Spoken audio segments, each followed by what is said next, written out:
sa bawat sulok ng bansa. May kwento, may boses na nais marinig.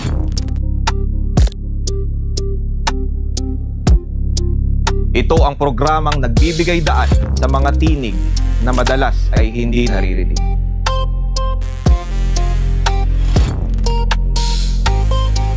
Sa bawat usapan, sa bawat opinyon, ang kapangyarihan ay nasa kamay ng mamamayan. Sa panahon ng ingay at kalituhan, may mga tinig na kailangang pakinggan. Ang espasyo ng bayan, ang entabladong walang kinakatakutan.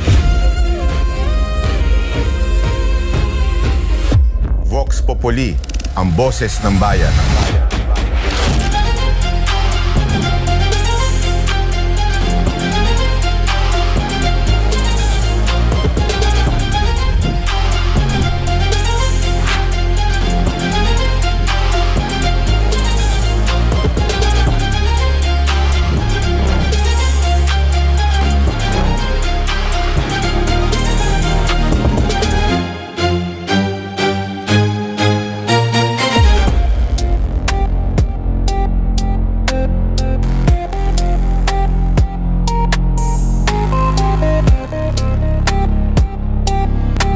Ano yung reaksyon sa hindi pagpayag ng ICC chamber na apila sa interim release ni FPRRD?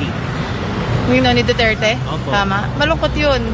Kasi karapatan niya yun, matanda na yun. Supposed to be dapat payagan na siyang bumalik sa bansa. In fairness naman, hindi lang naman siya yung presidenteng sabihin natin nag-corrupt or may ginawang mali. Everybody naman gumagawa ng mali.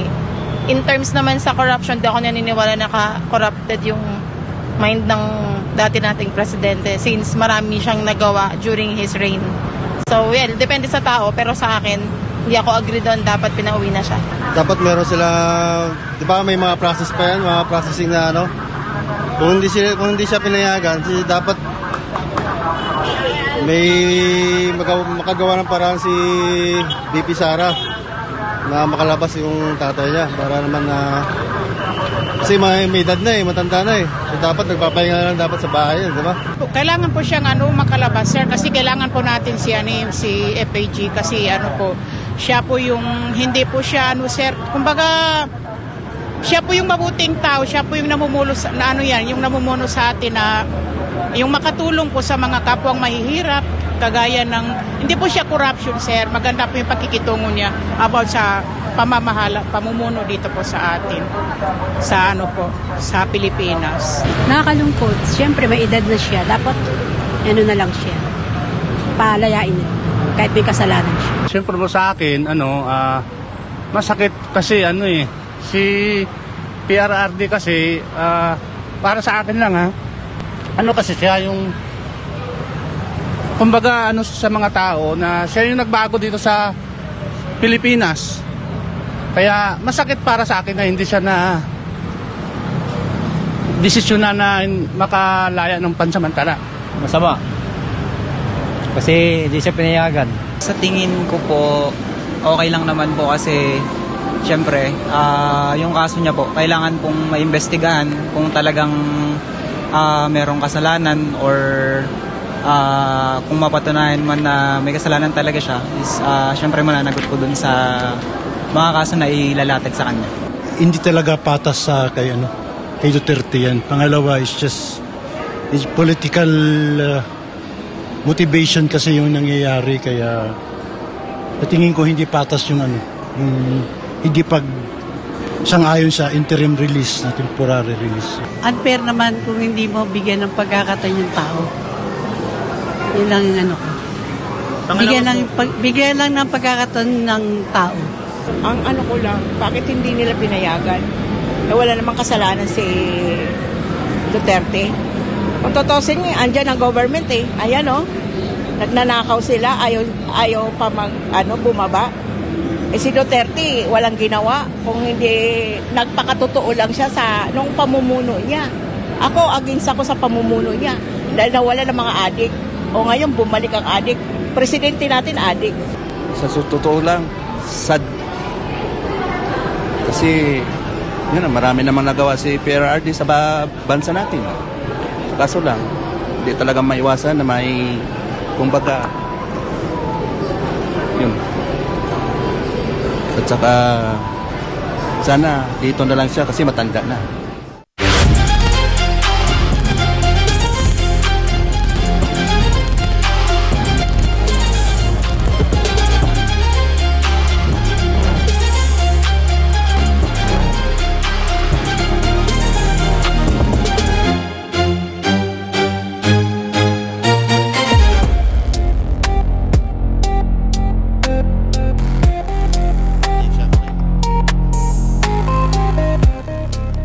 At nagbabalik ang programang Vox Populi, ang Boses ng Bayan. Ayun nga, naputol tayo kanina doon sa katanungan. Kasi ito, umiikot to sa mga netizens. Nakikita natin sa mga comment section na parang nasisisi si Attorney Kaufman. Do you think nagawa ni Attorney Kaufman yung kanyang trabaho? And meron pa nagsasabi mga banateros na dapat Pilipino ang inilagay natin na abogado kasi mas naiintindihan ng isang Pilipino yung sitwasyon ni Hindi, alam mo sinagot ni Panelo yan eh. Sabi ni Panelo, pwede naman si Kaufman, pero dapat merong Pilipino na nakakaalam nung sinabi ni Duterte kasi nga daw nakakalimutan na ni Duterte yung mga binitawan niyang sinabi na salita noon. So dapat may kasamang Pilipino. Kanino naman bang kampo yan? Sino na naman ba yung... Iba-iba eh. Kahit yung mga subscribers natin, mga followers natin, parang sinasabi na si Kaufman has a lot of explaining to do. May mga ganun na post tayo nakikita. Lalo na yung mga nagko-comment, yung mga... mahirap kasi magsalita basta-basta kasi iba rin ang pinagdadaanan ni Kaufman eh. Sinasabi na nga natin lagi na ito'y pamumulitika. So, kailangan din mag-adjust ni Kaufman. Kung abogaduhan lang, magaling talaga ito. Kung pinupolitika, yun ang mahirapan talaga kahit sino abogado. Yun nga ang problema dyan. Hindi maintindihan ni Kaufman. Ako sa tingin ko hindi maintindihan ni Kaufman na this is political. If this is political, ang context niyan, Pilipinas. So, dapat may Pilipino siyang kasama. Yes. Not necessaryong palitan kasi kailangan din naman ng Pilipino na maintindihan yung way. Kasi sa ICC, hindi katulad ng court natin eh. Iba yung way of presenting the evidence. Iba rin yung sa baligtad eh. Sa Pilipinas, ang nag-accuse ang magpatotoo. Dito baligtad. Kailangan ikaw mismo yung mag-prove na ikaw ay inosente. So, magkaiba. Pero sa tingin ko dito, tama si Banat Bay, pero tinitingnan ko rito, yung pamilyang Duterte, yung first family, mukha namang confident yung mga anak, si Sara, si Baste, si Lapulong. So, kung merong problema kay Kaufman, sigurado to tanggal agad. Wala pa namang confident, Bob. Confident. Confident. Hindi, kasi ito, meron ng statement. May statement sila eh. Sabi, the family accepts the ICC appeals chamber's decision with peaceful hearts. We will continue to work with the defense team on the case. Palagay ko, alam din ng mga anak na talagang wala silang aasahan dito eh. Working with the defense team. So, sa sinasabi sa nakikita natin, mukhang yung pamilya Duterte, confident sila kay Kaufman. Yeah. Pero may mga nagsasabi kasi na... Alang saglit, masingit ko Ang problema, si BP Sara confident din dati doon sa adik. Dati. Baka baka may mali. Pero ito, may to, kasi syempre tatay mo na yun nandiyan dyan. May lalawa ko, ilan ba yung lawyer ilan ba sila? Yun ang hindi natin sure, pero alam ko may parang alam ko yung isang anak ni Sal Panelo kasama sa legal team, legal counsel ni Pangulong Duterte. Kasi kung mag-isa lang si Kaufman, lugi ako. Lugi talaga eh. Data, tsaka kahit anong galing ni Kaufman, kung kontrolado naman yung ICC na yan, wala talagang magagawa dyan si Kaufman. Kahit sobrang galing niyan, sobrang talino niyan, siya na yung kilalang lawyer sa buong mundo. Kung yung ICC na yan, kung may nagko-control dyan na para wag makalabas si Pangulong Duterte, useless pa rin ang pagiging magaling ni Kaufman. Tama. Oo. Kasi ito, may nakikita ko mo nag-aaway sa social media. May kumakampi kay Kaufman, may umaaway kay Kaufman. Unang-una, ito confident talaga yung pamilya Duterte. Kasi sinabi kanina ni Coach Oli. Binet naman ni... bakit naging confident naman si BP Sara kay Ngagba? Ito kasi, buong pamilya na ito Buong pamilya. Unang-una, na magsasalita dyan kung may mali na ginagawa si Kaufman, yung mga Duterte, lalo-lalo si BP Sara Duterte, na isang abogado. Sinasabi mo may nag-iintriga? Malamang, meron dyan kasi nag-away-away sila. Alam naman natin, no? Alam naman natin, mataas talaga ang emotions ng, ng Duterte crowd ngayon. Kasi, syempre, gusto nila maging paborable talaga sa kanila yung so maghahanap talaga yan eh. Pagka ikaw ganun eh, pag galit ka sa mga loob mo, maghahanap ka ng masisisi eh. Correct. Normal na naman yan eh. Human nature yan. Normal na reaction ng tao. Siguro, ano kaya ang say ni Kitty? Ako yun yung concern ko eh. Ano kaya masasabi ni Kitty? Yun ang malalaman natin sa mga susunod. Wala tayong doon sa mga nag-iintriga. Nararamdaman natin. Tayo nagre-react tayo doon sa... kahit naman din ako, yun din ang una kong reaction eh. Yung ano ko, tama kaya yung mga pinresinta ni kasi nakalagay doon the defense failed to. The defense failed to. Laging ganun. So normal yung reaction na yun. We understand the feeling. Kaya lang ako, naisip ko naman kasi na political nga eh. Yes. So, kahit sino pa yung abogado ilagay mo dyan, kahit si buhay mo si Miriam Defensor Santiago na napaka-expert sa international law, ilagay mo dyan, dahil nga, sabi din ni Boying Rimulya, it's a done deal. So, palagay ko, lahat ng ilalatag ng depensa, babasagin lang ng ICC. Isipin mo na lang, itong mga judges, parang si Claire. Kahit anong sabihin mo kay Bongbong, tama. Yun lang yun. Ganun lang. Lahat na sabihin mo kay Duterte, mali. Kaya kahit anong gawin ng nito ni Kaufman, dahil nga political, so ganun ang punta. Talagang doon ang dali nila. Babagsak at babagsak talaga doon na hindi nila bibigyan ng interim release si Pangulong Duterte. At saka isa pa nga napapansin ko talaga dito kay yung reaksyon ng mga Pilipino is natural. Kumbaga maiinis at maiinis talaga. Dahil iba yung nararamdaman natin ngayon eh. Tapos si Pipi Sara ginigipit pa. So yan pa ang nangyari. Natin, very emotional ang Philippine crowd and gusto nila na yung emotions nila maipasa doon sa mga judges ng ICC. Kailangan maintindihan ng sambayan ng Pilipinas na Europeans itong mga to, hindi to nagbabase sa drama. Iba yung nila, kultura nila kasi sa sinasabi nila, kailangan Pilipino ang abogado para kaya lang, ayun na nga, kahit sino nga talagang ilagay mo dyan, sa tingin ko, ICC, wala. Wala talaga. Tsaka sa tingin ko dito sa ginawa ni PRRD na hindi siya umarap, dalawang bagay eh.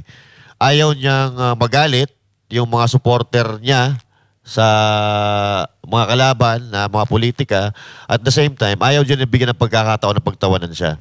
Kasi sigurado, kung makikita mo si PRRD sa base sa kinukwento ngayon na pumayat, na gano'n yung kalusugan niya, medyo lumala, magagalit talaga. Maraming magagalit ng mga supporter niya na matitrigger talaga yung galit at mananawagan na pauwiin si PRRD. Ganun talaga yung pakiramdam ng mga Pilipino. Kasi tayo mapagmahal, yung iba lang kasi nadadala ng droga kasi pagka medyo nag-iiba. Ang kultura ng Pilipino mapagmahal, magalang. Pag gumamit ka na ng droga, iba na. May sasabihin yata si Jay kasi parang mapapauwi daw si Pangulong Duterte. Mapapauwi? Anong kondisyon? Yung kanina, no? Pero, yun nga, dahil nga yan, mapatungkol dyan sa mga, sa mga supporters sa mga Duterte na medyo naging emotional ngayon. May kasabihan nga dyan libo ang nagagalit sa mga Duterte, pero milyon ang nagmamahal sa mga Duterte.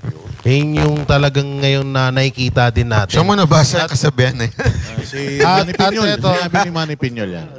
Yan yung statement ni Manny Piñol na only thousands of Filipinos ang nagagalit dun sa mga ginawa niya. Pero millions of Filipinos yung naapektuhan, naging maganda hindi yung... Hindi pala kasabihan, may nagsabi. Kasi nagsabi niya, may kasabihan siya pero ito pa yun kanina, yung sinasabi niyo na pag nag-resign daw si BP Sara, may posibilidad daw na makauwi si Pangulong Duterte. Pakanalang yan. Nasabi ni Attorney Conti na may konti. Konting utak. May konti. Yung kamukha ni Kung Kailan. Ano ba yun? Mga kalabikura, magkakaliwalaan yun.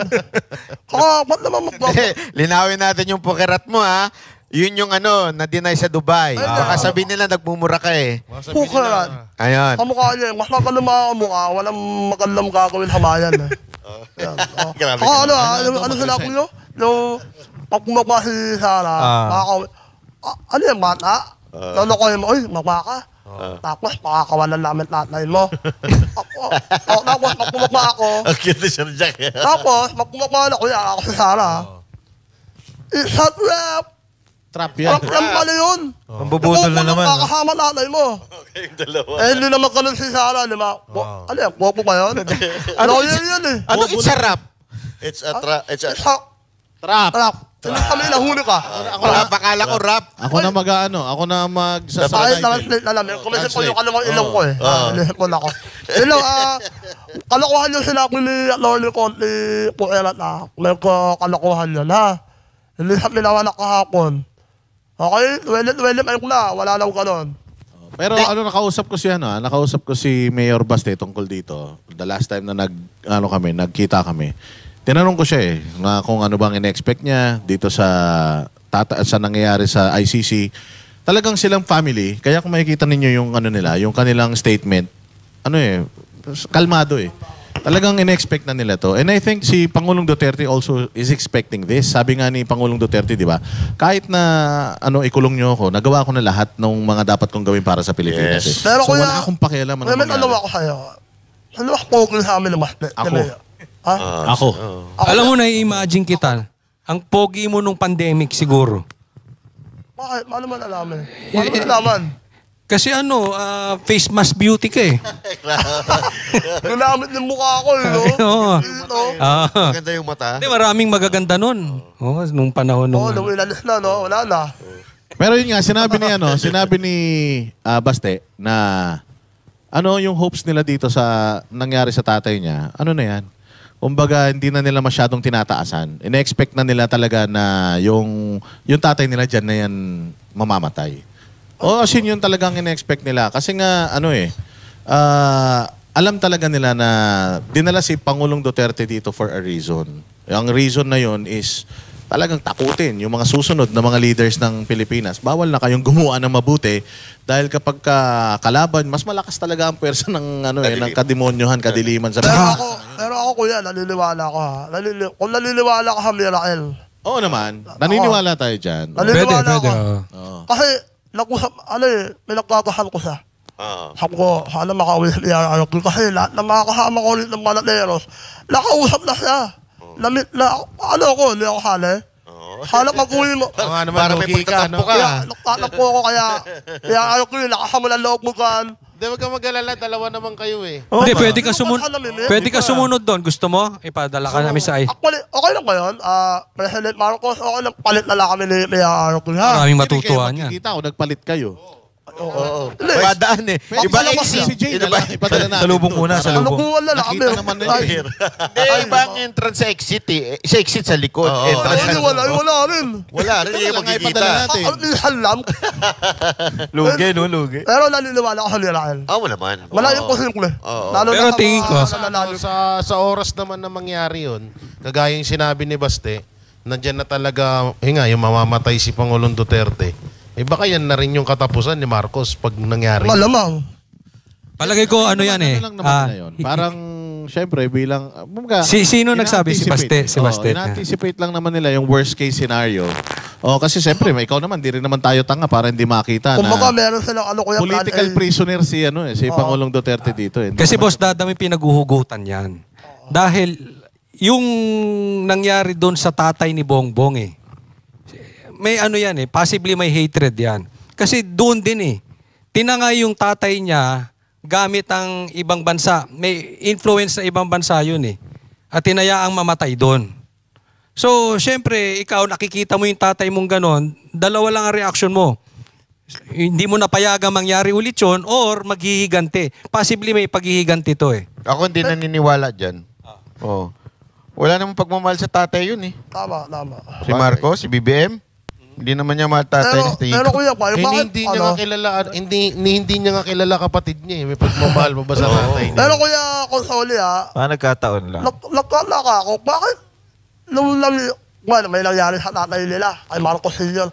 Bakit nila kinaganti yun sa mga Duterte? Anong nagawa ni Duterte sa mga Marcos? Same thing. In-expose sila sa mga katiwalian nila. Okay lang yun. Hindi, alam mo, ang bitter kasi, tingnan mo ang dilaw. Pag bitter ka talaga, pag galit ka sa mundo, lahat ng galit ka. Tingnan mo yung ginagawa nila ngayon na kitang-kita na nilang mali si Bongbong dahil sa galit nila kay PRRD, kinakampihan nila si Bongbong. Ganun pag may hatred eh. Saka ganito yan Nakain ng galit, sir. Unang-una, yung mga kriminal lang talagang sinagasaan ni Pangulong Duterte sa bansang Pilipinas. At sabi ni Amy, adik nga yung kapatid niya. Yun. So doon pa lang, maaaring may posibilidad na itong si Marcos Jr. ay isa din sa mga talagang ulo ng mga sindikato sa bansa. Yan yung pinakaano natin na imbis na ang gawin sana ni Marcos ay ipakulong yung mga dilawan na matagal nang bumaboy sa kanila, ang ginawa yung yung presidenteng may ginawang mabuti sa bansa natin. So sa madaling salita, alam naman na natin na puro mga dilawan ang mga humahawak ng mga kriminal sa bansa natin. So, gusto rin nilang maranasan ni Pangulong Duterte yung naranasan ni Joma Sison noon. Diba? Si Joma Sison, ilang taon dyan sa ICC. Pero yun naman, ayaw nang umuwi ng Pinas noon kasi nga, ayaw ibigay ng ICC. So talagang ganyan yung dyan na pero di ba nakauwi sa Goma? Nakauwi yan kasi, no? Sa impyerno. Gusto siya pauwiin. Nakauwi siya. Namatay na siya sa impyerno. Patay na ba siya? Nakauwi na. Sinundo na siya ni Isang titaning. Ni Lucy. Patay na siya? Seryoso, Patay na. Tagal na eh. Hindi mo alam? Sumukayin pa natin. Nakauwi siya bago mamatay. Hindi, doon na siya nilibing sa sa Netherlands na. Kaya nga may mga sinasabi, isang issue ngayon sa mga netizen, si Pangulong Bongbong Marcos daw pinipilit pauwiin yung mga nagtatagong may kaso sa Pilipinas. Dito, samantalang si Pangulong Duterte walang kaso sa Pilipinas, ipinadala doon sa ICC. Kabaliktaran. Gumagana raw yung justice system, no? Ang galing, no? Gumagana daw ang justice system, kaya umuwi sila dito. Samantalang, meron naman tayong justice system dito. Walang kaso si Pangulong Duterte dito, pero pinadala niya doon. Baka sinabi ng tatay niya yan. Inconsistencies talaga yan ng mga... Sabi kasi ni Amy, di ba, adik? Sabi ni Amy, nagdodroga. Pero alam niyo ba na mga inconsistencies ng na adik? pwedeng ba pauwi si Pangulong Duterte? Sabi ni Panelo, kung magdesisyon daw yung Supreme Court. Oo, kasi yun na nga, meron tayong nagumalaw ang Supreme Court, Banat Bay, pinag-explain na yung mga sangkot dito sa pag-kidnap kay Pangulong Duterte. Yeah, O do you think, Banat Bay, yung sinasabi mo yan, yun yung gusto kong itanong na pangalawa may magagawa ba kung halimbawa mag-rule ang Supreme Court na mali yung proseso, ibalik dito yan? Do you think yung ICC makikinig yan and meron bang power ang Supreme Court over ICC? Yan yung sinasabi ni iba, wala daw power ang Supreme Court. Pero lagi niyong tatandaan, wala na tayo sa ICC. So ibig sabihin, kaya lang naman nandyan yan dahil isinuko ng Pilipinas. So, kung magdidesisyon ng Pilipinas na illegal yung ginawa nitong yung dinimanda, sila Torre, pag nagsabi ng Supreme Court daw na yan na illegal, meron siya mga binigay na desisyon ng Supreme Court na binawi at naibalik dito sa Pilipinas. So, posible daw na ibalik yan si Pangulong Duterte basta sinabi ng Supreme Court na mali yung pagdala doon. Ang tanong dyan, meron bang magagawa ang Supreme Court? Ang tanong dyan, gagalaw ba ang Supreme Court? Ang tanong dyan, kasi baka mamaya patay na yung kabayo sa kanila ilalatag yung damo. Ang tanong dyan, maaasahan pa ba natin ang Supreme Court natin? Hindi, pero ngayon naman kasi meron kahit pa paano, di ba, yung pinakita mo, yung pinost mo, may lumabas na na hinihingi yung sagot. Yan, nandiyan nga. Ayan. Mga damay dito, Lucas Bersamin. So, nilaglag na nga ito, nadamay pa. Paano Crispin Rimulya, yung magkapatid na Rimulya, si Marbil, Torre, Minardo Guevara, Tansinco, Enrique Manalo. Sana lang kung bilis-bilisan. Bilis-bilisan nila. Pero naman, magkakaroon lang yan ng siyempre, ang pero tanong... anong kaibahan nito? Banat doon sa resolution ng Senado, di ba? Meron din namang resolution ng Senado. Iba kasi yung resolution yung resolution hindi naman yun hatol Ito kasi, magiging hatol to na, illegal yung ginawa nyo. So, silang final say, Supreme Court Pag sinabing illegal yan, Marcos has to follow. Yun. So, Oo. Marcos has Kaya to pa may follow. tanong ako. Paano yun, boss? Yung Supreme Court pa, kaya nilang pasunurin ang AFP at PNP? Oo. Pwede. Sila ang ano eh. Susunod pa sila? O silang pinaka Final ano. arbiter. Okay. Pag inutusan nila at sinabi lang mali yan, kailangan yung gawin yan. Pag hindi ginawa ng AFP o PNP, magkakagulo yan. Hindi pwede yun. Sila sa batas. Pero ito nga, merong desisyon ng Supreme Court tungkol sa yung impeachment ni VP Sara. Pero makikita natin, yung mga mambabatas natin, parang ayaw i-honor yan. So Ang kung tanong, dito sa atin, parang dito pala sa Pilipinas, hindi na ino-honor. Meron din, ang pinagtataka nila, bakit nung umpisa pa lang, hindi gumalaw ang Supreme Court? Yun na nga eh. Yun yung isang pinagtatakahan ngayon na Took them 3 months. Bakit nung nakikita nyo na ganyan ang gagawin kay Pangulong Duterte, hindi kayo gumalaw? Tapos ngayon, katulad niyan, may na pinagsasalita na etong mga pinasasagot na. So parang nagdadalawang isip yung yung Supreme Court kasi kinakalampag din sila ng taong bayan eh. Remember, it's all political. Siyempre, tao rin ang mga nasa Supreme Court. Noong time na yon, hindi pa naman ganun yung yung pressure. So hindi sila magsasalita kaagad, hindi nila alam parang na-caught off guard yun biglaan yun Kaya nga minadali Tapos ngayon iba na usapan.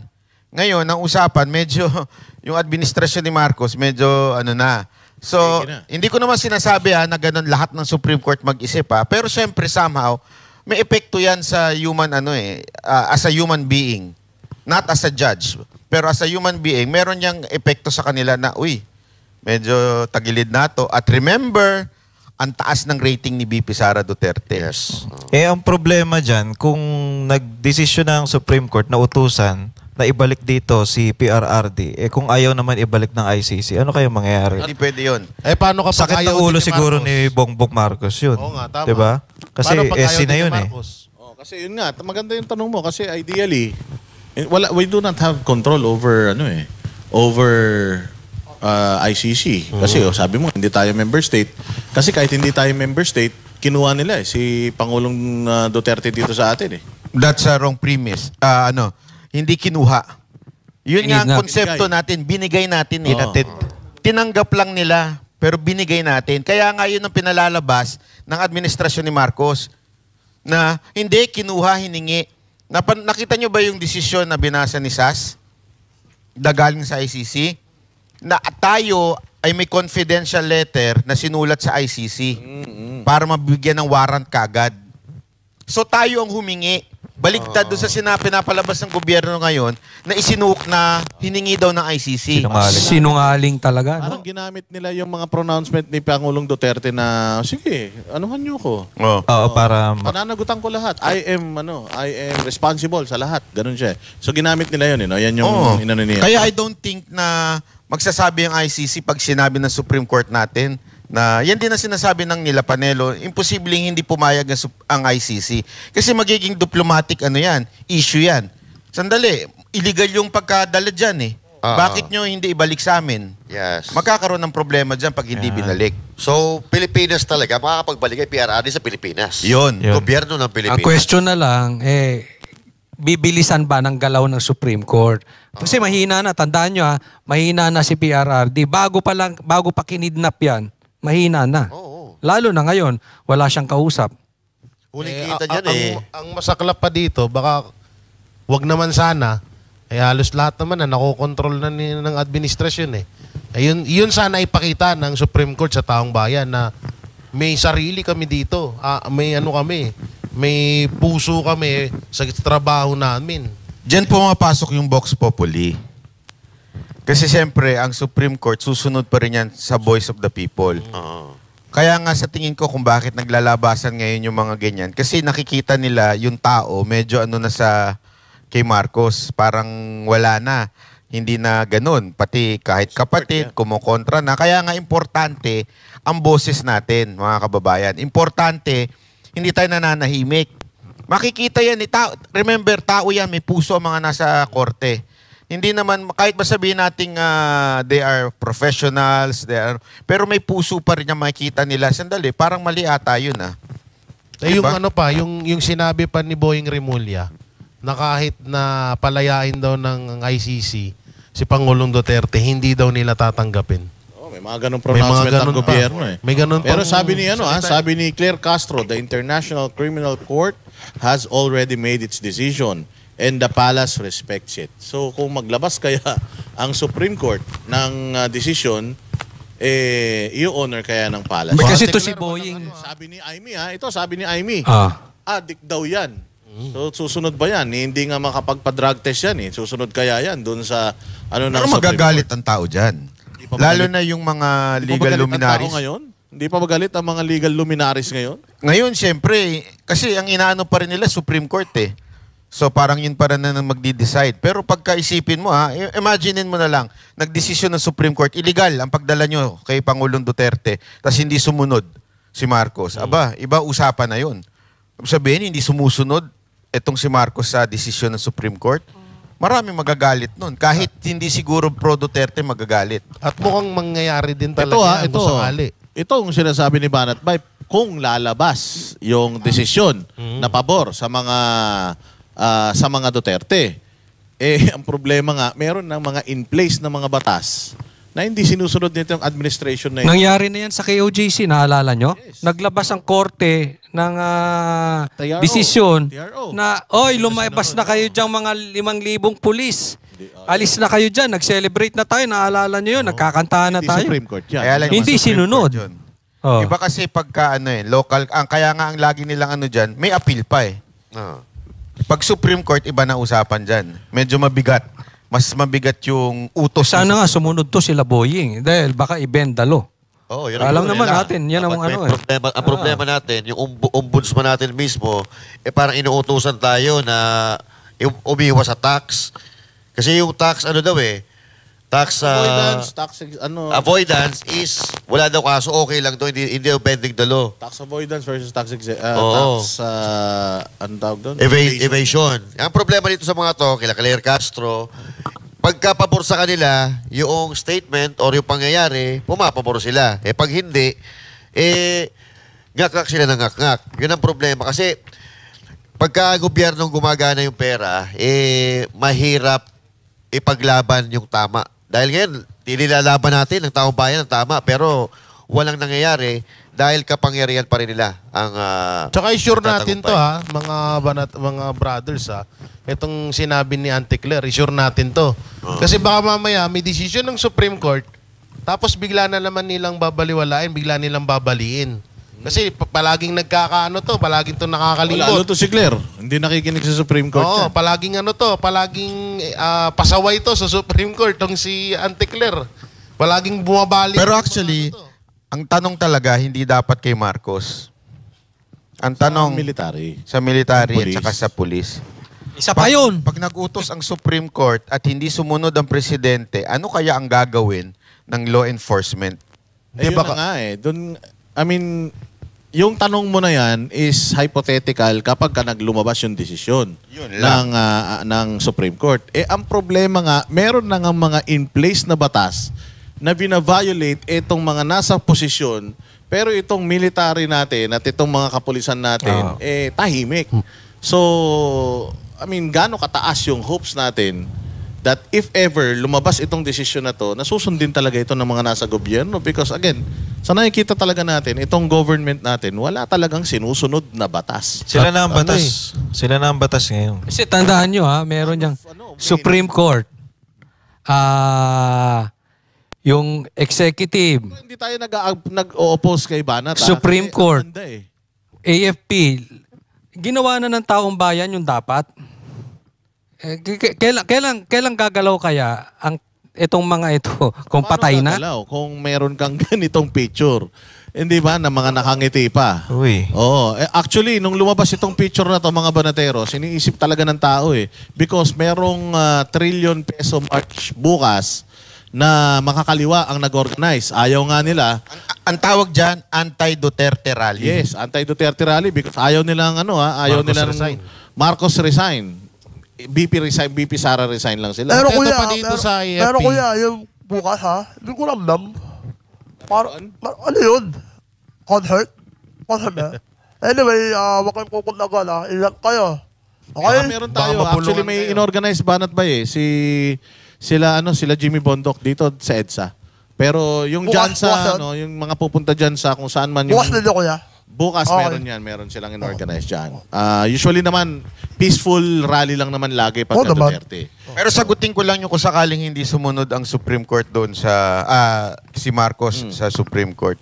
Meron pa namang isang hustisya yung nanggagaling sa langit. Yan. Ayun. Yung pinakamalupit. Yan, pagka Mahal tinanggal yun. yung hininga mo habang natutulog, medyo ka na. Lalo na pagka yung syempre, yung high na high ka na sa Hindi Yung pangyarihan.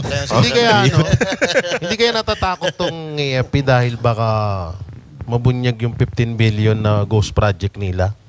Isa rin yan, no? Kasi biglang lumabas din yan eh.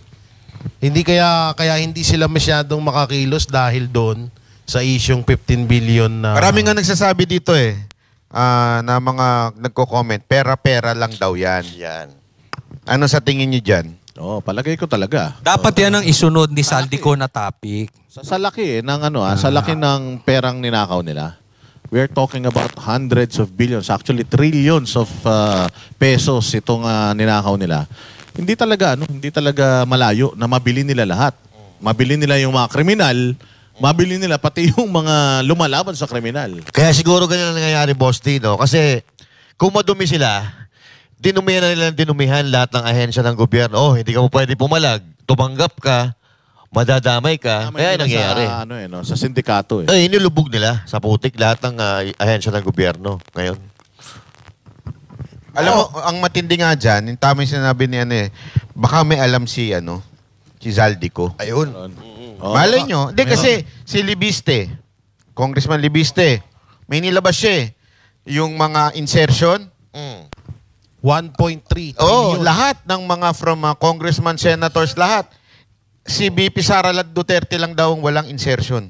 Kasi hindi naman talaga siya nakikialam sa budget. So, baka may alam to si Zaldico kasi remember, siya ang chair. Pag ikaw ang chair, ikaw ang naglalagay ng lahat ng insertion. Yes. Baka may alam si Zaldico na insertion dito sa, alam na natin. May request lang ako kay Saldico. Ayun, sige, yun. Yung video mo, medyo tanghalian mong konti. Kasi tulog pa ako nun eh. Gising na kami noon. Pag-gising ko, mga 2 p.m. Sabi nga ni Claire, pwedeng AI daw yan. Gawa ng nagbago daw yung kanyang Tsura. tsura. Lightings lang yan eh. Oo. Mahina talaga utak ni Auntie Claire. Alam mo, sinagot ko yan sa vlog ko eh. Masama bang tumaba? Masama bang humaba ang buhok? Yung mga kasamaan ko nga sa Banateros, weekly, pagkita ko, tumataba eh. Di ba? Hindi naman, ngayon lang ba kayo nakakita ng taong mahaba buhok at tumataba? Hindi lang, tumataba, umiitim pa. May pinapatamaan na naman kayo, ha? Mabigat to nga. Itong huling inilabas ni Zaldico, mabigat ito. Kasi dinamay niya na, di ba, nung nakaraan, anak. Mayroon daw insertion. Sabi ko nga, matindi itong si Sandro Marcos kung totoo ito sinasabi ni Zaldico. Kasi si Bongbong at saka si Romualdez naghati daw sa 56 billion. Grabe, no? Pero itong si Sandro, solo niya yun. Wow. Yung 50 billion na insertion niya. Sana all. So, tindi tindi. Espre niya yun Si Sandro. Espre mo yun. Actually, piling ko magpapa-opera yan eh. Kaya namin. Baka magta-trans mo. Papa-opera sa transman. Kaya dapat, nananawagan tayo kay Saldico. Ilaglag mo na lahat. Palagay ko. Pero kuya. May sinabi si Claire Castro na hindi mo na sila sasagot. Antayin mo na daw nilang matapos. Kasi noon, bawat sagot nila, kayang i-counter. Kina-counter ni Zaldico. Tandaan nyo yung unang revelasyon ni Zaldico na 100 billion na insertion ni Bongbong, dininay nila yun nung una, pero kinonfirm ni Ping Lacson na totoo yun. Tanong. Kung sakali meron siyang isusunod, anong gusto niyong isunod niya? Kung may alam siya, yung tungkol sa AFP o sa mga sekretary? Meron akong alam, pero sa vlog ko na lang sasabihin. Agawan pa ako ng vlog nito Ako gusto ko yung ipakita na ni Zaldico yung video nila na habang naghatian sila. Ni Romualdez. Meron kasi yun Meron yan? Meron yan siguro. Kuya, mapalukaw ko lang yung kura ni Zaldico. Yung sinasako nila AI. unang clip ko yan, medyo parang nakakalot na, no? Hulas. Pare, ikaw pa naman, nilabas mo na yung kalotohanan, unti-unti. Siyempre, napukluming ka na yan, di ba? Napapuwasa ka na ng kasalanan eh. Yung stress mo. Teka, ito, may kasalanan pa ba to? Bakit? Makakawit eh, no? Hindi, Grabe naman kay Kenji. Ako yung ganun yung tao eh. Parang user, parang drug user. Kung nagbabago ka na, gumaganda na yung palat mo, di ba? Pumupogi ka na. Yeah. Si Jay, hindi pa nagbabago, ganun? Oo. Bago na yan, ano na yan. Marami pa tinatagong kasalanan. Yun lang. Hanap kumalit sa lahat yung ayusin sabi ko. Tsaka isa pang question nila, Dan, bakit hindi daw nagpapalit ng coats yan? Yung pinakita niyan, dami raw ah. Totoo ba yun? Yung pinakitang maraming ganong gulay? Sorry talaga, Claire, pero maluwag ang tornilyo mo talaga. Sabi niya, ito daw ay isang patunay na hindi lang isang araw ginawa itong mga video ni Zal. Sino ba nagsabi sa'yo na ginawa niya lang isang video? Nag-a-assume ka na naman. Ito talaga luka-luka. Walang walang pinatutunayan yun. Ibig sabihin, walang pinasisinungalingan yung... pabago-bago na itsura niya. Kung pabago-bago itsura. Itong antik-ito, wala talaga to sa ulo. Katwiran yun eh. Tsaka isang page ang pinag-uploadan. Pa-iba daw yung sasalita eh. Hindi issue na kung ngayon mo ba ginawa lahat yan or kung yung laman ng video. Ang issue dito, yung sinasabi ni Saldico, hindi yung mukha niya, hindi yung nung unang video yung nilabas. Mukha siyang stress, pangalawa, naging fresh. Hindi naman na yun yung issue dyan. Ang issue dyan, yung sinasabi niya. Correct. At kung sino matatandaan nyo, maputol kita, Master, yung kay Lisa, na sinabi dati ni BP Sara, eto na ngayon, sinabi na rin ni Saldico. Yes. Matatandaan nyo, sinabi dati ni BP Sara, yan yung about sa, yung about doon sa may tumawag sa kanya, si Lisa Araneta Marcos. Naka-video call pa sila ni BP Sara. Yung may inuutos may inuutos si Lisa kay BP. Nung panahon na sa DepEd yan. Yung sa sobre-sobre. Sa mga sobre-sobre. Pero matindi rito, dinadawit si Lisa Marcos doon sa smuggling ng sibuyas. Sino ba ang nag-open? Pero may point yan ha. Ibig sabihin, talagang tumatawag. Tumatawag talaga. So mayroon siyang involvement sa mga kaperahan. Pero dito sa sibuyas, tsaka dyan sa agrikultura, Banat Bay, tandaan mo. Di ba, ikaw ang nagsabi sa amin yan. Si Bongbong Marcos, presidente pa si Pangulong Duterte, gusto niya nang hawakan yung DA. Na hindi binigay ni, hindi binigay ni PRRD. So, sino ba yung senador ngayon na naglabas ng mga pangalan na ini-involve dito sa, sa smuggling ng sibuyas? Tsaka lowest form of yan eh. Kay Rapi Tulfo? Oo, nabigyan na naimik. Siya ang naglabas ng pangalan ng Michael Ma. Dahil dun sa Michael Ma na yun, lumabas yung pangalan ng kapatid ni Lisa Marcos. Nalaman pa na yung opisina ng Michael Ma at opisina ni Lisa, iisa. So yun yun eh. Tapos biglang tumahimik. Bigla siyang tumahimik. Yun hindi ko malaman. Bakit? Biglang wala siyang... Then, ang nagpa-imbestiga ng PCSO, yung linggo-linggo, mayat-maya, nananalo. Nagpataas lang ng presyo. Nawala din. Boss D. Senador na ba siya noon, Boss D? Senador. Inimbita sa Malacanang. Nakita sila may picture nga. May picture. Yun, kaya na alam. Pagkatapos doon, wala na. At ito balikan natin yung kay Saldico. Kung sino man ang isang tao na credible na magsalita kung ano talaga nangyari sa budgeting ng Pilipinas, siya yun eh. Kasi siya yung gumagawa ng mga insertion. Siya ang gumagawa ng... Siya inuutusan ni Martin Romualdez and Bongbong Marcos Jr. Trabaho yun ng APRO. Trabaho niya yan. Alam mo yung sagot sa ni Lisa dun sa sinabi ni Saldico is the lowest form of defense. Ano daw? Atake lang. Atakihin lang si Saldico. Wala naman silang pinakita na, ito, ay hindi totoo yan, ito, hindi totoo yan, hindi totoo. Wala. Denial lang laging talaga. deny mo, tapos pasa mo sa kabila. Kaya ngayong palaging sinasabi ni Auntie Claire na, ay wala yung sapat na katotohanan. Walang lang, kwentong ingay lang yan. Kalimutan na daw. Salita lang. Yung depensa na ginagawa nila, ano ba? Di ba salita lang din? Denial. Wala naman silang pinapakitang, ito yung sinabi na Saldico, ito yung dokumento na magpapatunay na ganito ganyan. Speaking of ganyan, merong isang di ba? Isang reporter na nagtanong kay Claire Castro, hindi mo pwedeng kalimutan natin yan kasi pera ng taong bayan yan. Kailangan namin ng paliwanag. O hindi siya nakapagpaliwanag nun eh. Yung kay Bersamin. Fake news queen kasi talaga. Ayun. Kaya wala na maniniwala dito. Ang maniniwala dito kay Claire Castro, sintu-sintu lang talaga. Hindi, si Claire Castro magaling yan sa mga pinapakita pag Duterte. Pero pag yung mga kinokontra nila, kagaya niya si Zaldico, wala silang maipakita dyan. Uy, wag kayo na panaginipan ko yan. 2 billion daw Uy, grabe ka yung naman. pondo niya. Uy, pag lumabas na yung panaginip. Tapos, Ano pa, iba kinkwento mo sa akin, panaginip mo sa kanya. Na? Hindi pwede sabihin. Sino nagnakaw nung Sino nagnakaw nung 50 Sino nagnakaw nung 50 million sa vault nila? Ayo, sa PCO. Imbestigahan daw 'yun eh. Di yung binabayad daw sa mga sa mga trolls. Di umano may 50 million daw na nawala sa vault nila na hindi naman nila, sabi daw, iimbestigahan. Sabi ko nga, vault? Wala ba CCTV dyan?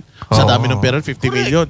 Isang Rimowa na yun eh. Isang Rimowa na malaki yung pwedeng kargaan ng 50 million na yun eh. Ikaw nga, ang pera mo sa bahay mo, 200K lang, may CCTV ka eh. Yun, million yun, di ba? Eh ako nga, 8 CCTV ko sa bahay. Tignan mo. Magkano pera mo sa bahay mo? Magkano? 8 Wala kang pera. 8 CCTV sa bahay. Iba CCTV dito eh. Nangungupa ka. Iba. Alam ko CCTV mo, yung maraming ganon. Tapos yun, magkano? 50 billion? 50 million. Million. Tapos wala kang pambiling CCTV. Si Lisa Marcos, nung sinabi ni Zaldico na involved siya sa smuggling, hindi siya nag-deny. Hindi siya nag-deny. Sabi nga niyan, wala yan. Mag-selfie na lang ako kasama ng mga law students na tinano niya, ewan ko kung anong tinuturo niya ron. Pero si Sandro Marcos, nag-deny. At nag-subject pa sa sarili niya sa investigation sa ICI. Ano masasabi niya? Isa pa yan.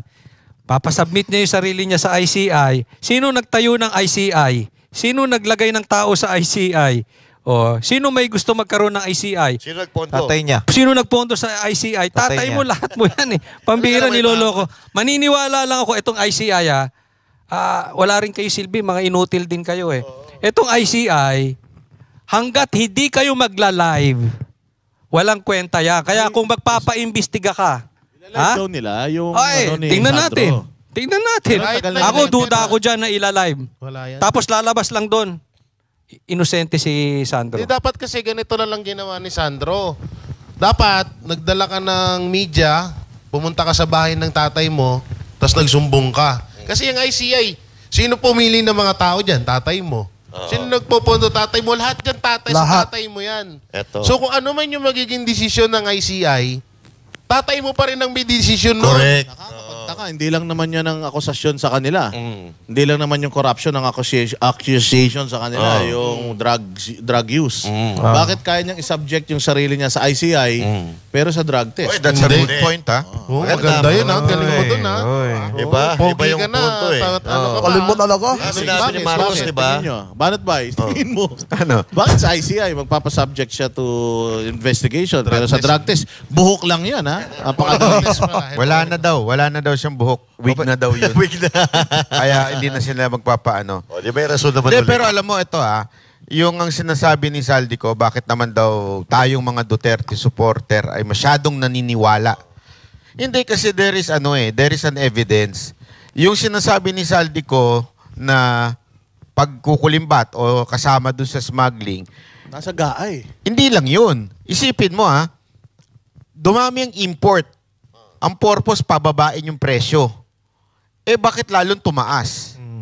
So, ibig sabihin, along the way, may dinaanan. Yes.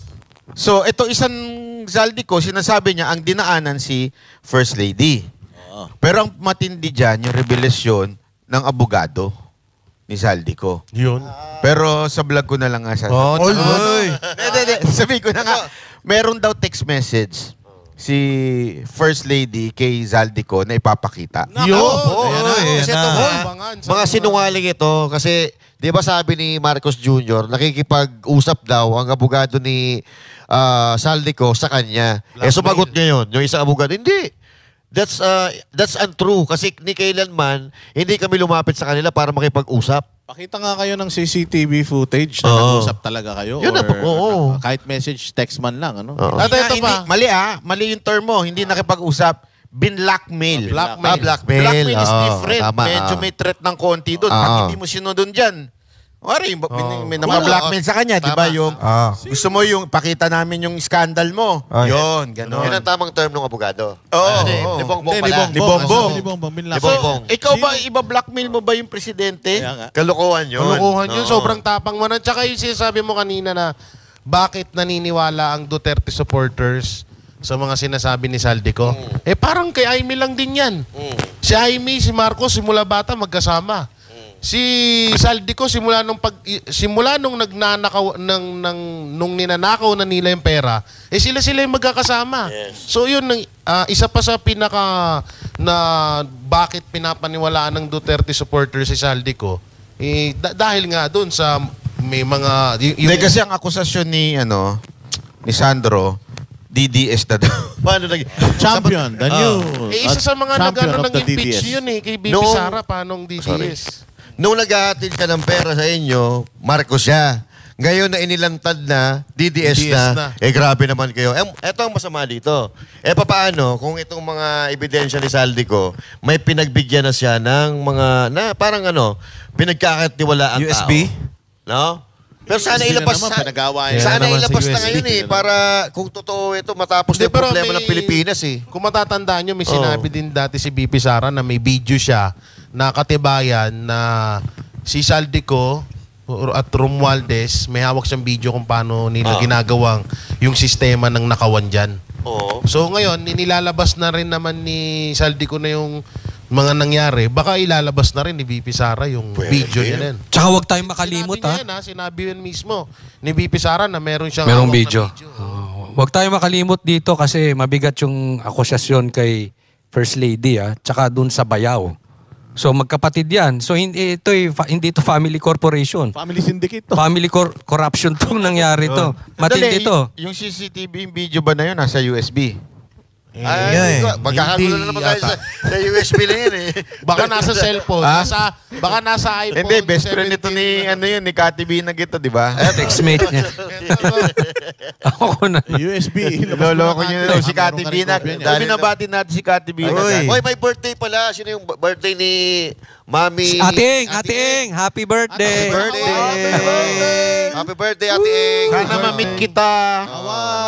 Aloha. Saan yan? Saan ba yan? Sa Dubai? Hawaii. Gina Salinas. Diyan sa... Salinas. Sa Hawaii. Aloha. Ate Eng, sana magkita tayo ulit. JC Hawaii. Sana mapapunta ang buong Banateros dyan. Ayun! Yun ang importante sa lahat. Sana makita nyo nakaano siya. Beach body pa naman kayo, no? Siyempre. Yung kay sige. Boss na. Yung sinabi nga may sinabi rin si Bongbong Marcos, flash natin sa screen, you cannot steal from the Filipino people and expect to hide or fly away on your private jets. Wow. Sa kanya pa talaga nanggaling na. Ina-address niya ito kay Saldico. Noong hindi pa sila inaano ni Saldico, sinusumbong, parang ayaw nilang pauwiin si Saldico Parang ayaw nilang papanagutin Pero nung nakahalata si Saldico, actually Banateros talaga. Ang unang-una, kahit na maraming kaso si Banat Bay, sinabihan na natin talaga yan si Saldico, papatayin ka ng mga yan, sigurado ako. Ikaw ang gagamitin ng fall guy ng mga yan. Kaya buti na lang, nakinig. Ayan na, naglalabas na siya. At nung naglabas siya ng kanyang mga nalalaman, tinrabaho na agad. Ayan na, freeze ang assets. Katulad wini-weaponize na yung mga batas. Kasi ginawa nila yan kay Tevez. Dali, biduking mo naman. Mamaya, masatin na tayo naman ng balikan ni Marcos. Hindi pala DDS si Saldico. Banateros. Pero sinasabi lang talaga natin na ganun talaga. Kaya nga sa mga nakadikit kay BBM ngayon, akala nila kaibigan nila yan. Nilaglag nga si Bersamin. Nilaglag si Saldico. Sabi ko nga sa inyo, si Inday Sara, tinraidor. Si Pastor Apollo Kibuloy, laki na naitulong ng kampanya, tinraidor. Yan yung isang... Pero susunod. Natratraido rin. Nako. Baka. Antayin nyo lumabas si Bonoan. Hindi yan. May isa pa. May isa pa. Naantay ko. Pag talagang nagipit na, feeling ko si Romualdez. Ayan na nga. At eto. Napapansin ko rin si Romualdez. Tandaan nyo, pag ang tao nalulunod na, kahit kaibigan mo, kakapitan ka niyan hanggang Yes. ikaw ang bumagsak. Kahit asawa mo, yung asawa mo, gagawin mo yun. Depende pag asawa. Pero pag... Hindi, pag nalulunod ka na, nalulunod Alam mo, kayo dalawa. Bahal ko asawa ko eh. Ano ko yung asawa ko? Iangat mo o lulubog mo? Iangat ko. Pero ito yung tanong. Kami ni Jay. Tanongin mo kami ni Jay. Pag kayo, nalunod kayo dalawa. Nalunod kita lalo. Hindi, ito pa yung tanong. Nasa Pinas ba si Romualdez? Yun. At ito pa. Kasi nung sinasabi ko sa vlog ko, sinasaway pa nga ako ni Boss Bay nun, na, oy, yung mga thumbnail mo, wala na si Saldico sa Pilipinas. Bago nila inilabas, ang nangyayari kasing sistema, pinaalis muna nila si Saldico, after 1 week na nila binalita. So ngayon, ganun ang mangyayari kay Romualdez. Kung sakaling wala na talaga sa Pilipinas. Patay na? Hindi naman. Sana. ang ibig ko sabihin aalis ngayon, tapos next week pa ibabalita na wala na sa Pilipinas. Late. Kaya nang tanong nga kung nandito pa ba, wala rin paramdam eh. Diba? Hindi na paparamdam. Meron tayong pinost Banat Bay, yung natatanda mo yung mga ari-arian niya, no? Ni ito, bini-verify pa to Verify pa to, yung mga ari-arian ni Romualdez. Hindi lang sa Pilipinas, pati sa abroad. Sa ibang bansa, ang dami. Meron sa Amerika, Spain. meron sa Espanya. Grabe, no? Ito yun eh. Ito, di umano. 2 bahay sa Ibiza, Spain. Totoo ba ito? 5 acres estate in Boston. Wow. Grabe. Galing to sa itim na puwet. 2 apartments on Park Avenue, New York. Grabe, New York yan. 2 mansyon in Solo Grande, Spain. Nako. 11 acres estate, Connecticut. Madami to. Hindi tayo matatapos. Pero ito hindi ko alam kino-confirm pa natin to. Verify yan. Kino-confirm pa natin. Hindi umano. Pero sa tingin nyo, ilalaglag kaya ni Romualdez si Marcos? Pag inipit siya, pag siya na yung itinuturo. Kasi darating yung point na wala na Pag evidence leads to sa kanilang dalawa. Oo. Siyempre, kung ikaw ba, kaya mo magsakripisyo para sa akin. Siyempre hindi, di ba? Kahit close tayo. O makukulong ako, ikaw ako lang. Hindi na, makulong ka na. Ako siguro. Ikaw makukulong, okay lang sa akin. Pero ako, di ba? So, palagay ko din, ito si Romualdez, pagkakagipitan na, yung sinasabi nga ni Banat Bay. Isipin mo, pag lumabas yung text, lumabas yung video, nandun na siya. Maghahanap na ng lusot yan. Yung corner na, no? Oo, pag na-corner mo na yan, parang si Saldico, ganun ang ginawa nila Kaya no choice yung tao Iligtas yung sarili niya, ilabas lahat ng nalalaman May niya. tanong ako. Mahalagang tanong to. Kung magkakabulgara na sila magpilhan, at tanong ko sa AFP at PLP, kanino kayo kakampi? Di ba? Oo. Kasi ang laki ng pinondo ni Romualdez. Baka ito, akin lang, baka sa pinakamalaki bayad. Sino malaki? Depende, no? Pwede. Baka lang naman. Kasi ano na yun, magkakaroon na ng dalawang faction. Ngayon, sinong mas malaking nanakaw sa dalawa at sinong mas malaking ibabayad doon mga supporting cast? Nakakagulo na Pilipinas yan. Saan sila kukuha uli ng mananakaw? Alam mo, kaya si Bongbong Marcos, hindi niya makasuhan. Dapat kasuhan niya si Romualdez Kaya niya hindi makasuhan yon. Kaya hindi niya mapigyan ng warrant of arrest kasi dahil doon. Hindi, kaya nga, sa tingin ko, dyan yung part na ilalaglag niya na eventually. Pag nakasuhan. Pag kinasuhan si Romualdez, hindi papayag si Romualdez. Bakit ako? Kasi hihingin ng ulo ng mga Pilipino. Yes. Si Romualdez. Di ba ngayon, nakita nyo, nilabas yung warrant, Kizaldi. Pinagtawanan lang ng mga Pilipino. Hindi yan ang gusto namin. Ang gusto namin yung mastermind. Ikaw, si Marcos. Sandali, gusto nila si mastermind. Ayaw nila si Saldico. Sino pa ba mastermind? Dito, turo ko na si Romualdez. Pag tinuro ni Romualdez ni Marcos, sure ito si Romualdez. Putak to. Kaya nga, sa tingin ko, hindi talaga to. Wag na tayo umasa kakasuhan to. Unless gipit na si Bongbong. Pero yung ngayon, as normal, wala Parang tinatakot na nila si Romualdez ngayon. Pressure na Ang pinalalabas nila is inire-recommenda na kasuhan. Ang nakikita ko dyan, pwedeng mangyari din to na paalisin si Romualdez sa Pilipinas at kakasuhan siya rito sa Pilipinas. Hindi siya papayag. Si Saldico hindi pumayag. Di ba, baka yun ang usapan nilang magpinsan. O alis ka na rito sa Pilipinas. Kakasuhan kita para lang palabasin natin sa taong bayan na kinasuhan kita. Tapos magbibideo ulit siya. Pwede. Pero possible yan. Posible yan, pero ang ano niyan, ang tao nga, hindi lang nila gustong huminto yan kay Romualdez eh. Gusto silang tatlo eh. Sa kanya talaga. Tsaka dapat tayo, hindi lang makasuhan. Dapat himas rehas yan. Yes. Pag hindi himas rehas, bola-bola lang yan. Paano kaya si Sandro, no? Katulad niya, may 51, 56 or nasa 51 billion. Di umano. Di umano, yung sa kanya. Sorry. Pero nasa GAA talaga yun, ha? Oo. Nasa GAA talaga yun. Naka-audit yun. Tama ba? Nasa GAA talaga yun, kaya hindi nila madidina yun. Kaya nga eh. Kaya ang ganda nung sinabi ni Pulong dyan. Kasi si Pulong, pinakita niya yung insertions na nangyari sa Davao. O ngayong ikaw may insertions, pakita mo naman. Asa na to? Tandaan nyo ang daming nilista ni Saldico na ebidensya kung saan yung insertions. Ang daling patunayan ni Sandro na mali si Saldico. O tingnan natin to, itong insertion na to. Tingnan mo, maganda yung proyekto. Ni isa wala mapakita si Sandro na doon sa mga ebidensya pinakita na merong nagawang proyekto. Kaya nga hindi siya nasagot doon sa ano ni Pulong sa hamon ni Pulong Tahimik pa rin siya hanggang ngayon 'Di ba mahilig 'yan pag nagsalita ang Duterte, siya ang sasagot si Sandro. Ngayon doon sa hamon ni Pulong na sige, kayo naman naglabas ako ng resibo, 'di ba? O diyan sa may sa Ilocos. Ilabas niyo naman yung resibo ninyo. Tahimik siya hanggang ngayon. Dati ito naman, may nakakaanuhan tayo. Alam niyo yung mga nangyayari ngayon? Gustong-gusto ng mga dilawan to, tsaka mga pinklawan. At ang manok nga nila, si Soto. Uy. Oo. Yan ang matunog na Kuya. ngayon na kung sakali magkaroon ng ma-impeach si BP Sara, ma-impeach si Marcos, sisingit si Soto. Kuya, makutol na Gustong kita. pusuan ng dilawan. Makutol lahat na yung kilawan. Konti na lang yan. Wala na silang bilang. Makikita mo yan bukas, no? Mas marami pa yung followers natin sa membro ng kilawan. Yun ang gusto ko. Alam mo, Wala silang bilang. ang talino mo Ang gwapo po. Ang gwapo mo pa ngayon. Siyempre, maraming salamat. Ayun. Manateros.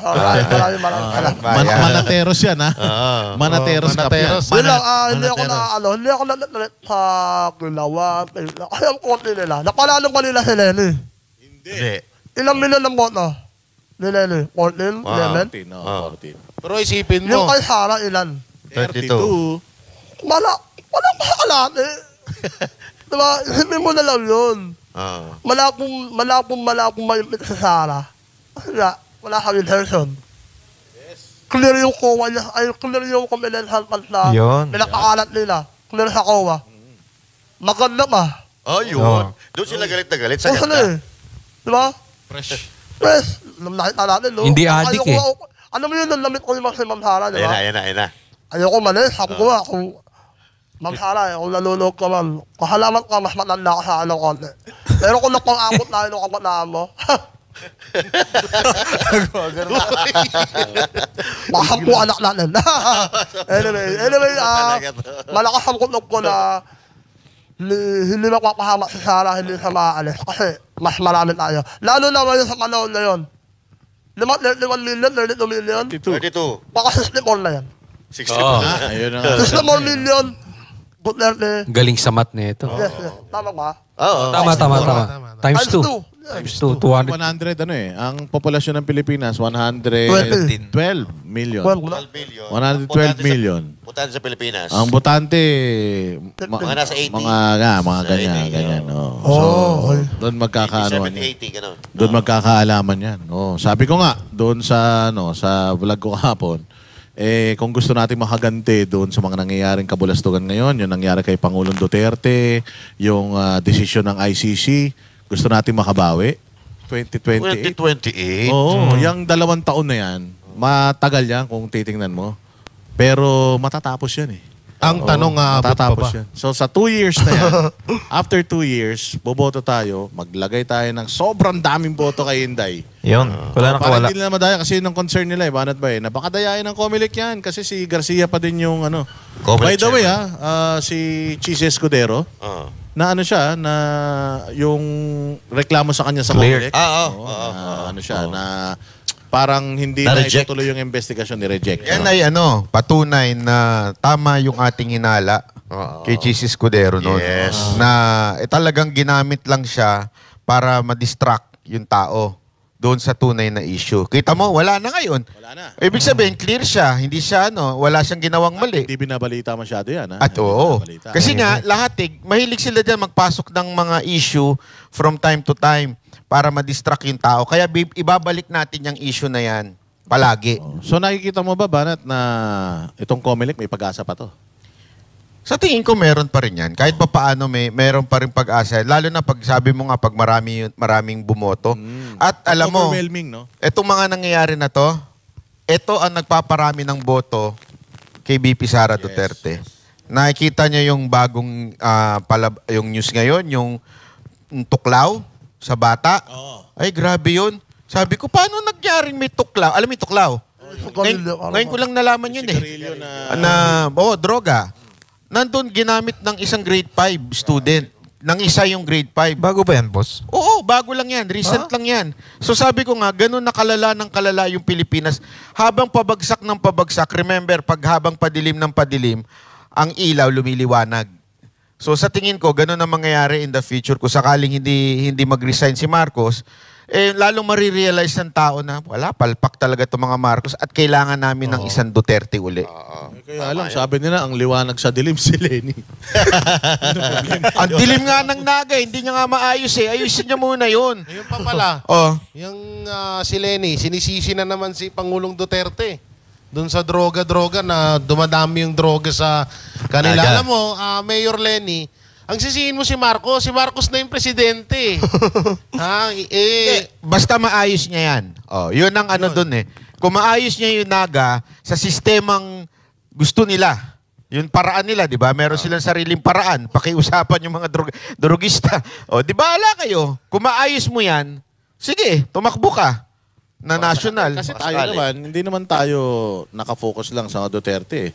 Kasi kahit sino naman pwedeng mag-lead sa Bayang Pilipinas. So long as aayusin mo yung Bayang Pilipinas, ibibigay mo yung magandang Pilipinas sa mga Pilipino, serbisyo, kahit sino pa yan, kahit sino ka pa. Correct. O sasamahan ka ng Banatero. Kahit anong apelido mo. Nagkataon eh. Duterte, yung nakikita natin na magbibigay nun, may mga resibo ang Yun Duterte. ang nagparamdam sa atin, partner. Pero kung hindi tatakbo si Inday Sara sa 2028 at may uusbong na hindi Duterte pero makikita natin na talagang magbibigay ng maayos yung may na resibo? Pilipinas. Oo. Halimbawa, si Pastor. Yun! Halimbawa, si Pastor. Malay mo naman. Yan yung sinasabi. Hindi natin alam. Yan yung sinasabi na wala si Tatay Digong, di ba? Kung sakali man na mamatay siya, yung laban ni Tatay Digong, ituloy natin.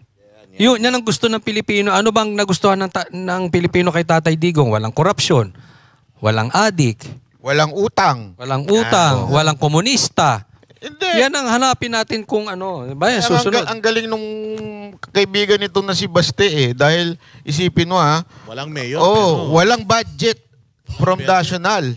Pero walang utang. Walang utang, walang budget, pero nakagawa ng ganong klaseng mga sasakyan. Ibig sabihin, ang ganda, di ba? I mean, imagine niyo yun sa Pilipinas, sa Manila, sa Metro Manila, supposedly, yung talanugol ni Sangkay, makakapagbayad ng utang natin. Sobra-sobra pa yun. Di ba? Yun ang sabi nila, pag nanalo si Marcos, bayad ang utang natin. Sila pa nagbenta ng ginto. Binenta yung ginto natin, pambihira. Speaking of napakagaling ni Baste, Banat Bay.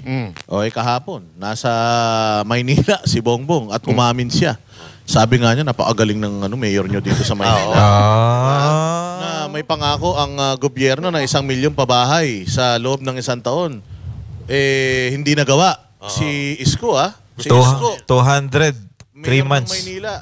Ilang pamilya. Ginawan ko nga ng reel yan. Grabe. Sinend ko kay Isko.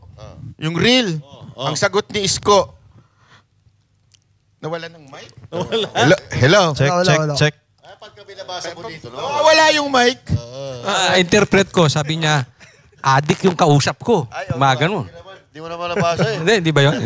Kung may political will kasi talaga para magbigay ng magandang serbisyo sa tao, kaya naman kasi. Ang problema, kung yung political will para lang durugin yung mga kalaban sa politika. Wala mangyayari. Pero maganda yung yung condominium ni Isko. Napasok ko yan eh. Nag-vlog ako doon sa isa sa units nila ng condominium. Napakaganda. Isipin mo sa Maynila. Na medyo parang ang tanga naman ng komento ni Marcos. Ano? Nagkomento pa siya talaga ng gano'n. Sabi niya nga na gagawin niya daw si Isko na housing czar. Kasi nga, napakaganda ng ginawa niya doon. So, ayun nga, pag-amin na yun, ang incompetence mo eh. Yes. Pinagmukha siyang tanga ni Yorme. Mas marami, sabi niya, naiinggit nga ako kasi sinasabi ni Yorme na yung isang housing na ginawa nasa 3 months, 200 plus units. Imagine mo, 3 buwan, Banat Bay, 200 plus units. Pangako rin to eh, di ba? Pabahay. Panaginip lang namin yun sa NHA at DHSUD. Wait lang. Si Yorme nagawa niya. Bakit? So dito, makikita mo talaga, itong si Presidente. Kulang yan. Wala. Mali. Di ba hindi siya natutulog? Paano siya nanaginip? Mali yung quotation nyo. Pakibago yan. Fake news yan, ha? Nakalagay dyan, ikaw, Yorme, na mag-in-charge ng Pilipinas. Pilipinas. Oh, para mabilis ang May lagay dyan, Pilipinas. So, ibig sabihin yan, tama na naman yung sinuportahan natin na si Mayor Isko noong last 2022 election. Ang isa pa nakakatuwa dito, kagaya sabi mo. Ano yan? Yung kanina sinabi mo. Paano siya nananaginip? Di naman siya Oo natutulog. nga, paano ka nananaginip? Panaginip lang sa amin yan. Nasa kanya lahat ng ano. Ito hindi sa pagmamayabang ha. Mas marami pa akong pabahay kay Marcos eh. Yun. Ayun. At tagal na nating inaantay yan. Hanggang ngayon wala pa rin. Ba yan? Ano, pabahay o binahay? Uy, sandali. Pabahay mo ba yun o pinabahay niya? Yan. Ano? Speaking of meron pang isang mainit na issue ngayon. Ayan. Itong Banat Bay, magkano ba ang ginagastos mo pag Noche Buena? Kasi kami, pag Noche Buena kami ni Banat Bay sa Japan. Oo, ang laki na ginagastos ni Banat Bay. Hindi ubra yung 500 pesos, pero grabe no. Ganito kababa talaga ang tingin ng gobyerno sa mga Pilipino. No? Parang Pasko na nga lang inaantay ng mga Pilipino para mag-celebrate. No? How can you celebrate kung titipirin mo naman, di ba? Parang, yun yung hindi nila maintindihan eh. It's not about doon sa budget. It's the season eh. Yung dahilan na kung bakit nagsiselebrate ang bawat Pilipino. Yan yung inaabangan mula January, inaabangan na yan ng mga Pilipino eh. Yung Pasko, yan yung lahat ibubuhos namin, pati bonus namin, ibubuhos namin. Parang gano'n eh. Tapos bilang sasabihin, sapat na kayo dyan sa 500, okay na yan. Hindi, pag addict, pwede na yun. Kasi hindi kumakain ng mga addict eh. Oo. Magkano ba lowest ngayon? 500? Oh. Bakit addict ba to? Addict ba? Sino may nagsabi niya addict ba? Mga addict ata pinatutungkulan niya eh. Sabi pa nga ni Auntie Claire, depende na lang. Ay, dyan ako na diskarte. Dyan ako na-offend kay Auntie Claire ha. Mag-chapsoy na lang, tapos bihon. Chapsoy, tapos yung chapsoy, lagyan mong bihon, pansit na yun. Tumatawa pa siya. Pinagtawanan niya, oo. Tumatawa pa siya. Ito yung istorya ng tunay na galing sa mahirap kasi itong mga katabi ko galing sa mga mayayamang pamilya na to eh. Bata pa ako, yung 500 pesos, kulang sa Noche Buena. Eh ngayon pa kaya? 500 pesos sa akin lang yan eh. Kulang? Paano yung pamilya ko? Hindi, yun na nga yan eh. Baka kasi iniisip na iba na 500 each. Hindi Pag sinabi mong 500, buong pamilya. So, sabihin mo na average ng pamilya sa Pilipinas. 4 o 6. Eh baka single, pang single. So, kahit single ko. Pwede siguro yan kung gin ang kanilang Noche Buena. Diskarte nga eh. Painumin mo para makatulog na. Gin sa fried chicken. O kaya pulburon, tapos nasa loob ka lang ng kwarto. Nako, mahal yun. Sinasabi ko kanina, lowest 500 daw ngayon eh. So 500, tama na. Sabi nga nung mga na-interview. Pwede yan. Pwede? Pwede yung 500 na yan kung lahat ng mga Pilipino naka-Baker Slim ni... One meal a day. 1 meal a day. Pero malabo 500 eh. Ano kakainin na ayanin dyan? Sabi nga nung mga na-interview, gawin namang 2,000 siguro. Kaya nga, di ba, minsan lang to eh. Minsan lang yung Pasko sa isang taon. Actually, yung iba, pinapangutang pa nga nila yung ihahanda nila. Tapos sasabihin mo, hindi, kasya na yun sa inyo yung 500. Diba? Actually, brother kami dalawa, experience eh. Pag magluluto ako ng ulam, 500, kulang eh. Kulang? Usang ulam pa lang ha. Lakas mo kumain eh. At ito pa nakakainis dyan. Bakit ito parang tinitipid tayo pero nakaraan lang nagparty-party sila sa Malacanang Correct. Mga artistang book launching nga lang ng First Lady. 500 lang daw gastos doon. Buffet. Oo. Everyday daw may buffet dyan. Hindi naman sila kumakain. King crab dyan. yung masaklap. Parang nagalog-lulukuhan lang no? Dahil pagkain di makakain. Pero alam nyo ba, nahulaan ni BP Sara Duterte yan? Oy. Yung 500. Kaya yung pinamigay niya doon sa party natin, suka, para may suka na doon. Hindi, konti na lang bibilin ko. Dagdag mo. Ikaw, yung bareta, dagdagan mo na ng Yung bareta, pinaplaim ko Pinaplaim ko. Pansit Canton yun sa akin. Hindi naman mapapanis yun eh. Parang nauli kami 5 para pirmahan ko. Kasi may moment sa buhay ko, may time ko makatamkap ng ganun. Sabon? Kaya galit pa sa palahilan na. Ang galing. Nakasakuli na kurakot. Kung kurakot yun, ayoko na naman. 100 pesos. Ay, no. Ayan na. Diyan tayo nagtatapos. Ano, Boss Dada? Oo, at dito nagtatapos. Ayun, bilis ang oras. Parang ayoko pa. Gusto niyo pang mag-extend? Maglalagay na lang tayo kanya-kanya. May ka na lang. Di ba, huwag kayo mag-alala. Kung nabitin kayo dito sa Vox Populi, may mga, may mga social media accounts naman. Si Banat Bay, Paring RJ, si Sir Jack, si Jay Guevara, Master Judea, at saka si Coach Oli. Pwede kayong manood dyan. I-like, follow, and share ninyo yung mga vlogs ng Banateros. Ayan, at dito nagtatapos. At syempre, yung mga balita rin na nanggagaling dito sa SMNI. Ayan, syempre. Sa DCAR 1026 yan. Sa vlog ko pala, abangan ninyo. Mamaya, na-interview ko si Saldico. Si Saldico mismo. Interviewin mo na? Oo. Malay nyo naman. Ma-interview natin dito. Dito mismo, magpunta rito. Si Aimee at saka si Saldico. Puro polis na agad dyan sa labas. Malay mo naman. Ayan. Sige, at dito nagtatapos ang episode ngayong araw ng Vox Populi, ang programang daluyan ng tunay na boses ng bayan. Abangan ang susunod na episode sa Sabado, December 6, alas 6 hanggang alas 8 ng gabi, dito lang sa SMNI. Vox Populi, ang boses ng bayan.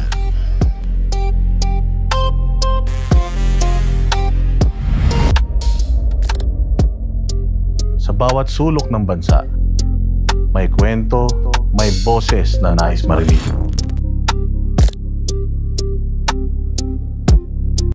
Ito ang programang nagbibigay daan sa mga tinig na madalas ay hindi naririnig.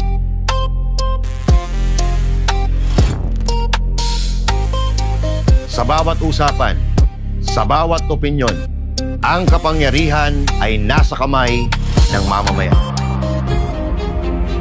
Sa panahon ng ingay at kalituhan, may mga tinig na kailangang pakinggan. Ang espasyo ng bayan, ang entabladong walang kinakatakutan. Vox Populi, ang boses ng bayan.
This is SMNI News Channel.